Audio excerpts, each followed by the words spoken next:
नमस्ते बच्चों, आप सभी का एक बार फिर से इस वीडियो में स्वागत करती हूँ। आज हम कक्षा 5वीं की पाठ्यपुस्तक परिसर अध्ययन 2 के पाठ चौथे विकासवाद के बारे में अध्ययन करेंगे। इसके पिछले पाठ में हमने देखा पृथ्वी की उत्पत्ति और पृथ्वी पर सजीव और पृथ्वी पर प्राणी जीवन।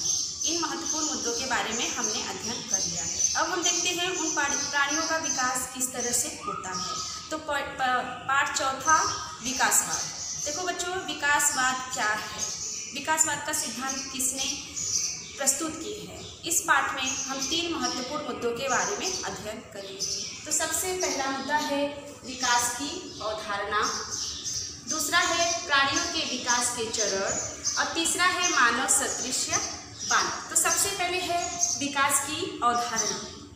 देखो बच्चों, विकास की अवधारणा की जो सिद्धांत है उसको वैज्ञानिक चार्ल्स डार्विन ने सबसे पहले सर्वप्रथम प्रस्तुत किया। विकास किसे कहते हैं? विकास वह होता है निरंतर और धीमी गति से होने वाले परिवर्तन को हम विकासवाद कहते हैं, विकास कहते हैं। तो जैसे कि आप में और हम में होता है विकास, जैसे प्राणियों में होता है। बच्चा अचानक आप बड़ा होते हुए नहीं देखे होंगे। किसी भी बच्चे को या किसी भी प्राणी के बच्चों को या पक्षी को अचानक वो बड़ा नहीं हो जाता है। वह निरंतर और धीमी गति से उसके अंतर्गत विकास होता है। यही कारण है कि जब आपके अंतर्गत आप में विकास होता है तो आप उसे जान नहीं पाते हो कि कितना मैं एक रोज कितना बढ़ता हूँ, मेरे अंदर कितना विकास होता है। आपको अगर कोई 1 साल बाद या 2 साल बाद या 6-7 महीना बाद देखता है तो अचानक आप में कोई परिवर्तन होता है और वो उसको समझ में आता है कि आपके अंतर्गत विकास हुआ है। तो विकास क्या होता है? निरंतर और धीमी गति से हमारे अंदर जो विकास होता है, जो परिवर्तन होता है, उसे ही हम विकास कहते हैं। तो देखो बच्चों, सबसे पहले विकास की अवधारणा कौन से वैज्ञानिक ने प्रस्तुत की थी? Charles Darwin. विकास किसे कहते हैं? निरंतर और धीमी गति से होने वाले परिवर्तन को विकासवाद कहते हैं। जैसे कि जो पर्यावरण में होने वाले परिवर्तन के साथ समन्वय स्थापित करने और अपने अस्तित्व को बनाए रखने के प्रयास में किसी विशिष्ट प्राणी वर्ग के प्राणी की शारीरिक संरचना में कुछ आंतरिक परिवर्तन होते हैं। देखो बच्चों, हमारे पर्यावरण में, हमारे जो पर्यावरण है उसमें निरंतर परिवर्तन होता रहता है। तो कुछ प्राणी ऐसे होते हैं जो अपने आप को पर्यावरण से समन्वय स्थापित करने में और समायोजन करने में वह अपने शरीर के अंदर मतलब शारीरिक संरचना में कुछ आंतरिक परिवर्तन करते हैं और वे प्राणी तो आगे जाते हैं। लेकिन कुछ प्राणी ऐसे होते हैं जो पर्यावरण के साथ समन्वय या समायोजन नहीं कर पाते हैं और वे नष्ट हो जाते हैं, उनका मूल स्वरूप वहीं समाप्त हो जाता है। तो ये जो परिवर्तन होता है पर्यावरण के साथ समायोजन करने में प्रत्येक प्राणी के अंदर आंतरिक परिवर्तन होता है और वही धीरे धीरे आगे चलकर उनकी विशेषता बन जाती है और इसी के कारण आगे नई नई प्रजातियां जन्म लेती हैं और ये इसे ही हम आनुवांशिक कहते हैं। आनुवांशिकता का रूप धारण कर लेती है। जैसे कि एक पीढ़ी से दूसरी पीढ़ी में जो विशेषताएं, जो गुण स्थानांतरित होती है उसे ही हम आनुवांशिक कहते हैं। तो जब कोई भी प्राणी पर्यावरण या परिवेश के साथ समायोजन करने के लिए अपने शरीर के अंदर कोई भी परिवर्तन करता है, आंतरिक परिवर्तन, तो उसमें अलग विशेषता आती है और वह पर्यावरण के साथ समायोजन करता है और वह अपना अस्तित्व बना लेता है और उसी मूल प्राणी से, मूल प्रजाति से एक अलग विशेषता वाले प्राणी का जन्म होता है। तो ठीक ऐसे ही यह नई प्रजाति प्राणी मूल प्रजाति से अधिक विकसित होती है। जैसे कि जिसके अंदर अधिक परिवर्तन होता है, जो अपने शरीर की रचना को पर्यावरण के साथ समायोजन करने में वह अपने अंदर बहुत सारे परिवर्तन करता है। तो जो परिवर्तन के बाद जिस प्रजाति की प्राणी का जन्म होता है वह मूल प्रजाति से अलग विशेषता वाले या बहुत विशेष गुण वाले होते हैं। और इसमें सबसे पहले जो तो समायोजन कर लेता है उसका अस्तित्व बना रहता है, जो समायोजन नहीं कर पाता है उसका अस्तित्व नष्ट हो जाता है। और इसी तरह से विकास जिसने किया है उसका अस्तित्व इस समाज में है। एक डायनासोर जो प्राणी है वो इसी तरह से कि हमारे पृथ्वी पर डायनासोर प्राचीन काल से बहुत बड़ा महाकाय प्रजातियां हमारे पृथ्वी पर थी, लेकिन आज हमें वह प्रजातियां नहीं दिखाई देती है क्योंकि लोगों का मानना है कि अचानक प्राकृतिक आपदा या आकस्मिक परिवर्तन के कारण डायनासोर बदलते परिवेश के साथ समायोजन नहीं कर सकता, नहीं किया, और जिसकी वजह से डायनासोर की जो मूल प्रजातियां हैं वो धीरे धीरे नष्ट होती गई। यही कारण है कि आज हमारे पृथ्वी पर डायनासोर की प्रजातियां नहीं दिखाई देती हैं, और कुछ प्रजातियां जिसने समायोजन किया इस धरती पर अपने अस्तित्व को बनाए रखने के लिए, अपने अंदर शरीर के अंदर कुछ परिवर्तन किए, आंतरिक परिवर्तन किए, और उसकी कुछ मूल प्रजातियों से उत्पन्न कुछ प्राणी प्रजातियां आज भी हमारे पृथ्वी पर हैं। जैसे कि डायनासोर की 2 पाँव पर चलने वाले जो डायनासोर हैं, किसी डायनासोर को पंख होते हैं, और इन दोनों से धीरे धीरे विकास होता गया, और आज भी उसी से कुछ पक्षी उत्पन्न हुए हैं। यहाँ पे कुछ चित्र दिए गए हैं, यहाँ पे डायनासोर के, जिसे ध्यान से देखिए। देखो, ये डायनासोर है जिसने इस परिवेश के साथ समायोजन नहीं कर सका है, जिसकी वजह से ये धीरे धीरे समाप्त हुआ, और 2 पैरों पर चलने वाला डायनासोर, पंख वाले डायनासोर ने विकास किया, और जिसके फलस्वरूप अनेक प्रजातियों के पक्षी का निर्माण हुआ। अब इसमें यहाँ पे देखिए बच्चों, ध्यान से आप, यह डायनासोर का कंकाल है, और यह कंकाल पृथ्वी के अंदर दबी हुई मिली। इसी से यह अनुमान लगाया जाता है कि कोई आकस्मिक या पर्यावरण में आपदा आने के कारण ये पर्यावरण के साथ समायोजन नहीं कर सका, जिसकी वजह से यह धीरे धीरे समाप्त होते गया, और इसी से निर्मित पंख युक्त डायनासोर का काल्पनिक चित्र यहाँ पे बनाया गया है, और इसी से आगे चलकर अनेक पक्षी उत्पन्न हुए। तो अब देखो बच्चों, ये तो हुआ डायनासोर। अब अगला है प्राणियों की उत्पत्ति। जैसे कि पिछले पाठ में हमने पढ़ा पृथ्वी पर सजीवों में कि प्राणियों की उत्पत्ति कैसे हुई, तो सबसे पहले पृथ्वी पर जलाशय का निर्माण हुआ, और उस जलाशय में एक कोशीय सजीव की निर्मित हुई, और एक कोशीय सजीव जिसे हम आदिजीवी के नाम से जानते हैं, और एक कोशीय सजीव से बहुकोशीय सजीवों का निर्माण हुआ। और इन बहुकोशीय सजीवों में जैसे जैसे विकास होता गया, जैसे जैसे विकसित होते गए, और इन्हीं बहुकोशीय सजीवों से पृथ्वी पर वनस्पति और प्राणी का निर्माण हुआ, जिसे हम आदि मानव कहते हैं। तो प्राणियों में सबसे पहले आदि मानव का जन्म हुआ। तो देखो, सजीव जगत के निर्माण का प्रारंभ एक कोशीय आदिजीव से हुआ। जैसे कि हम जानते हैं हमारे पृथ्वी पर सबसे पहले जलाशय का निर्माण हुआ, उस जलाशय में एक कोशीय आदिजीवी का निर्माण हुआ, और यह विकसित होते गया, जिसके कारण बहुकोशीय सजीवों का निर्माण हुआ, और बहुकोशीय से अलग अलग वनस्पति और प्राणियों का निर्माण हमारे पृथ्वी पर हुआ।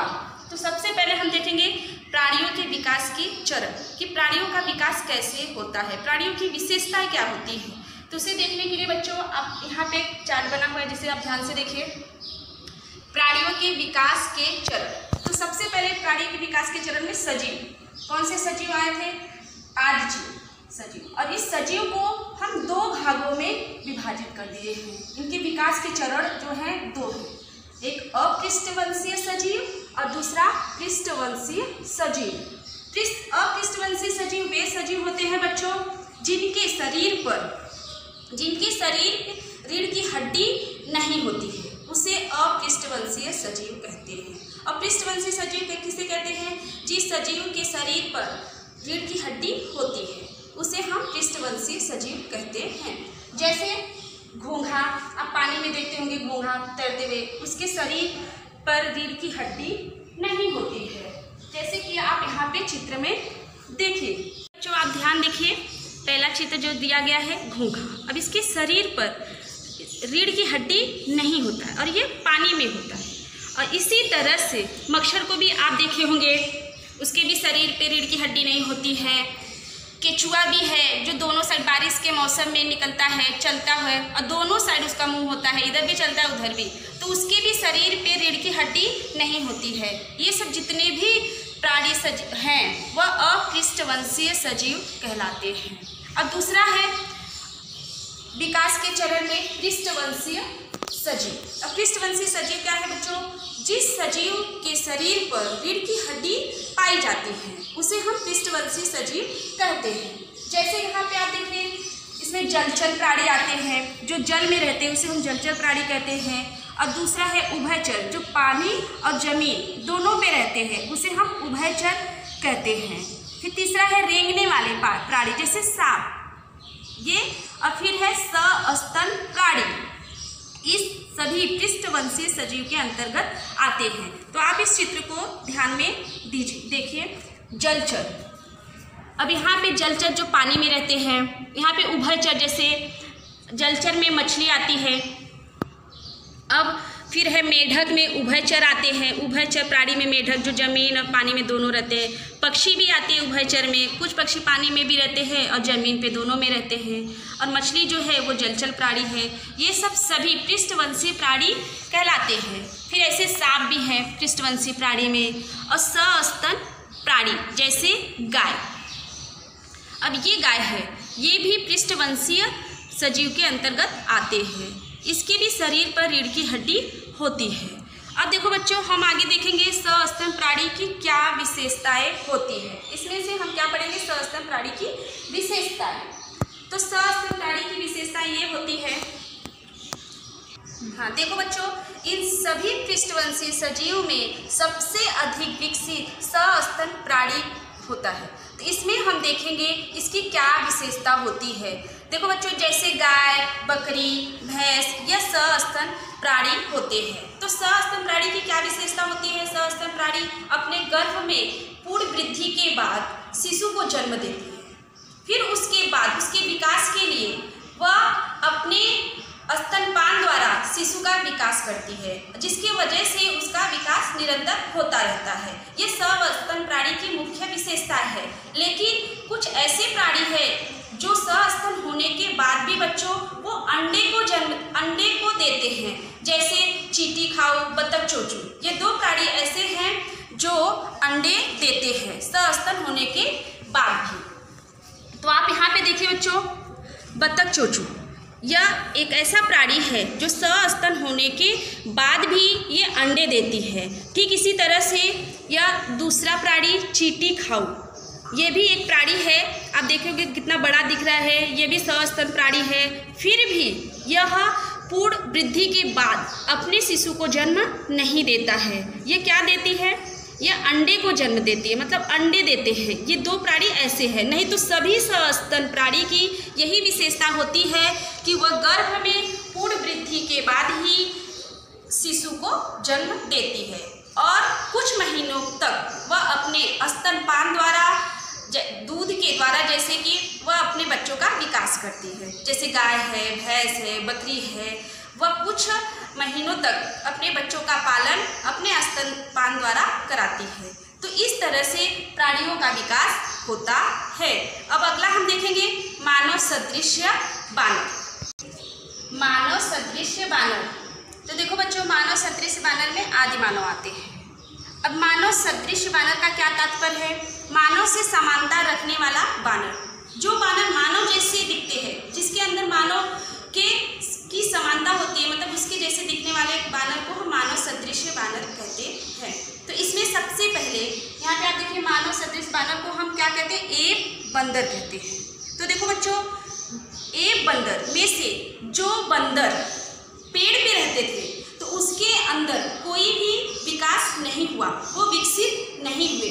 लेकिन जो बंदर अपनी आवश्यकताओं को पूरा करने के लिए जमीन पर घास वाले प्रदेशों पे रहते थे, तो उनमें निरंतर विकसित होते गए, उनमें निरंतर विकास होते गया और वो धीरे धीरे अपने मूल स्वरूप को छोड़कर वो मानव जैसे दिखने लगे, जिसे हम आदि मानव कहते हैं। उनके अंदर परिवर्तन हुआ और वे अपने काम अपने से करने लगे, उनका दिमाग विकसित हुआ और धीरे धीरे आदि मानव में बदलते गए। तो उनमें कुछ परिवर्तन हुए, जिसे हम एप बंदर कहते हैं। तो अब इस तरह के देखिए, यहाँ पे एप बंदर की जो प्रजातियां पेड़ पर ही रहती थी, उनका मूल बानर स्वरूप वैसा ही बना रहा। मतलब जो प्रजाति एप बंदर की जो प्रजातियां पेड़ पर रहती थी, उनमें कोई परिवर्तन नहीं हुआ, उनमें कोई विकास नहीं हुआ, वो विकसित नहीं हुए।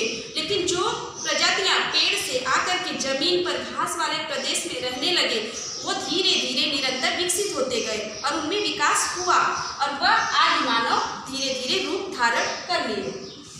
यहाँ पे देखिए तीसरा पॉइंट, जिस प्रजातियों को घास वाले प्रदेश में पेड़ के बदले भूमि पर रहना पड़ा, वे प्रजातियां आगे चलकर विकसित हुई और उसी प्रजातियां से अलग अलग का विकास होता गया और आदि मानव की उत्पत्ति हुई। सबसे पहले यह आदि मानव अफ्रीका महाद्वीप में देखे गए। तो इस तरह से मानव की उत्पत्ति हुई बच्चों, विकासवाद इस पाठ में। तो आज की कक्षा में हमने क्या देखा बच्चों कि विकास की अवधारणा क्या होती है? निरंतर और धीमी गति से होने वाले परिवर्तन को हम विकासवाद कहते हैं। अब विकासवाद जो परिवर्तन के साथ जो समायोजन कर लिए इस पर्यावरण के साथ, उसका तो अस्तित्व इस पृथ्वी पर बना रहा, लेकिन जो इस पृथ्वी पर अपना अस्तित्व कायम नहीं कर सका वह उसका मूल स्वरूप धीरे धीरे नष्ट हुआ। और फिर उसके बाद हमने देखा प्राणियों के विकास के चरण। प्राणियों के विकास के चरण 2 चरण है, अपृष्ठवंशीय सजीव और दूसरा है पृष्ठवंशी सजीव।